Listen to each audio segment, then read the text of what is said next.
In this video, I will guide you how you can insert German penny sign in Excel.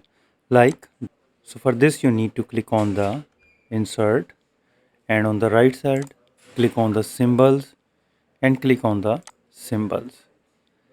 In the font section select the normal text and in the subsect you need to select currency symbols and here you need to type character code 20B0 and hit enter and your cursor will be routed to the penny symbol.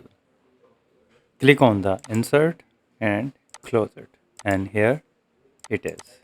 Another way is that put the equal sign, type uni char, open the bracket 8368 type and close the bracket, hit enter and here it is. You can easily insert German penny sign in Excel. If you think this video is helpful, please support my channel. Thanks for watching.